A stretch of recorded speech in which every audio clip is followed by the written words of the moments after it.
Les mathématiciens nomment ce modèle le tor. Dans un tor, l'énergie arrive par une extrémité, circule autour du centre et ressort par l'autre extrémité. Un tor est équilibré, autorégulé et toujours entier.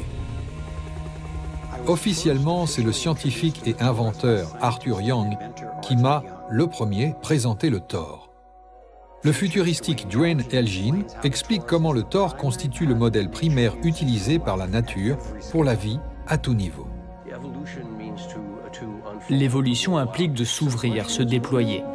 La question est donc la suivante. Qu'est-ce que l'univers déploie?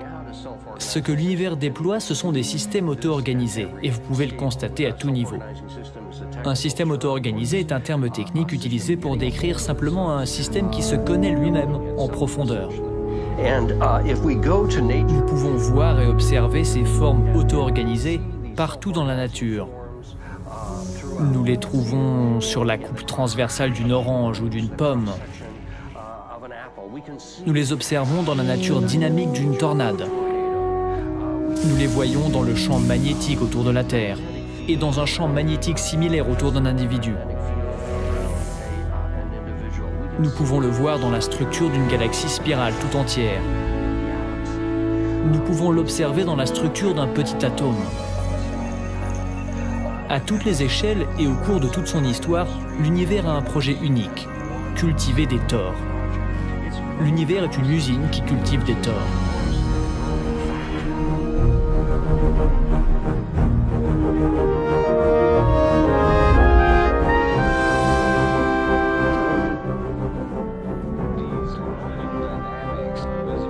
Ces dynamiques toroïdales sont visibles à différents niveaux. L'un d'entre eux est le niveau galactique. D'énormes structures tournoyantes composées de milliards d'étoiles.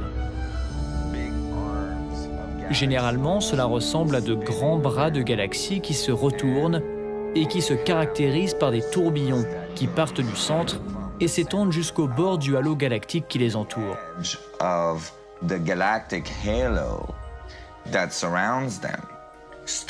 Les étoiles quittent le disque galactique pour arriver dans le halo, descendent dans les tourbillons et repartent en arrière de nouveau. Des étoiles que nous connaissons, telles qu'Arcturus par exemple, ont déjà emprunté cette voie. Cette description s'applique même à l'atmosphère de notre planète. Les conditions météorologiques partent du pôle Nord pour descendre à l'équateur, puis font marche arrière. Depuis le pôle Sud, elles remontent vers l'équateur puis redescendent. Même les dynamiques à la surface du Soleil sont très similaires.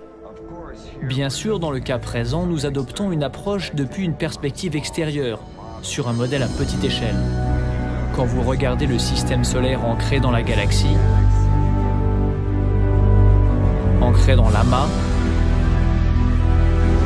ancré dans le superamas, nous voyageons dans cette mer infinie où circule une infinité de tors.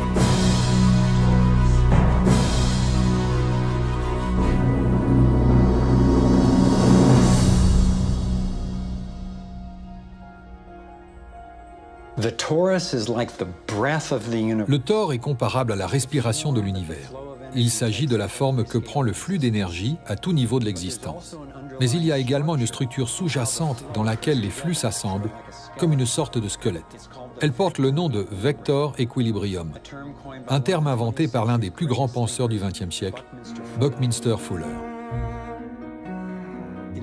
Inspiré par le travail visionnaire de Fuller, j'ai passé des dizaines d'années à effectuer des recherches sur les dynamiques du vector equilibrium et du tor.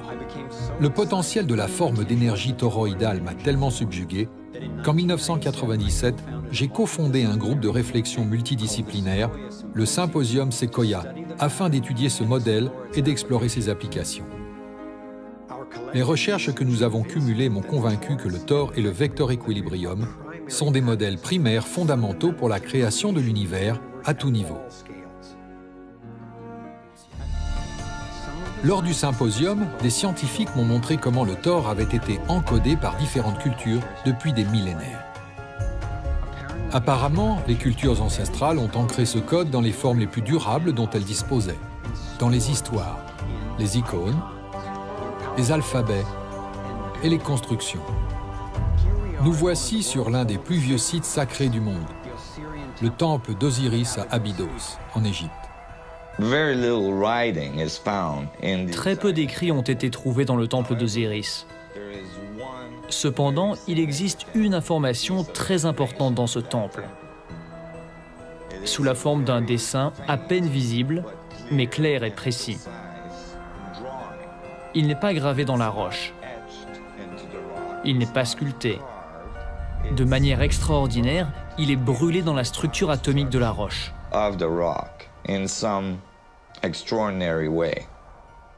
Nassim a décodé le symbole d'Osiris en 3 dimensions. Étant donné que notre monde n'est pas en 2 dimensions, il est logique que les codes donnant des informations à son sujet ne soient pas limités à des représentations plates.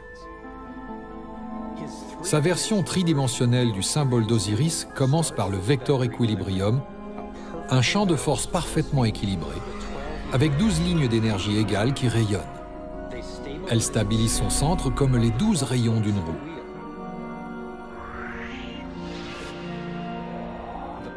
Le modèle primaire du flux d'énergie équilibré autour de cette structure est le Thor.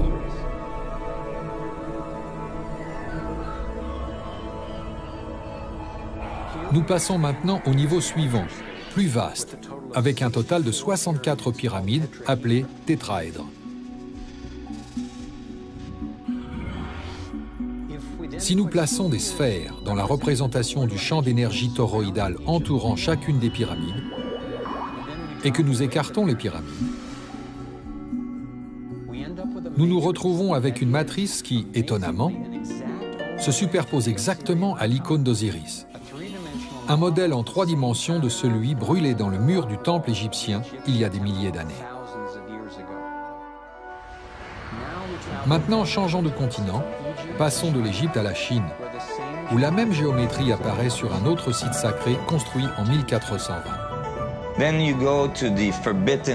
Rendons-nous à la cité interdite, où résident les dieux du soleil, et où l'on trouve à l'entrée les chiens fous, gardiens de la connaissance. Ils gardent la connaissance sous leurs pattes. La même géométrie de 64 unités d'énergie est de nouveau encodée. Je me suis alors demandé si le fait que le même dessin apparaisse dans des lieux importants sur 2 continents différents était une simple coïncidence. Mais ensuite, Nassim m'a montré que cette géométrie de 64 unités d'énergie est encodée dans différentes cultures tout au long des siècles, partout dans le monde. L'arbre de vie kabbalistique hébreu crée également une structure identique, le vector equilibrium, y est de nouveau intégré à chaque niveau. L'antique sagesse chinoise intitulée Yi Jing est basée sur 64 hexagrammes, symboles composés d'une série de 6 lignes, certaines continues, d'autres cassées. Ceux-ci, une fois assemblés comme les 6 bords d'un tétraèdre, forment le cristal à 64 tétraèdres.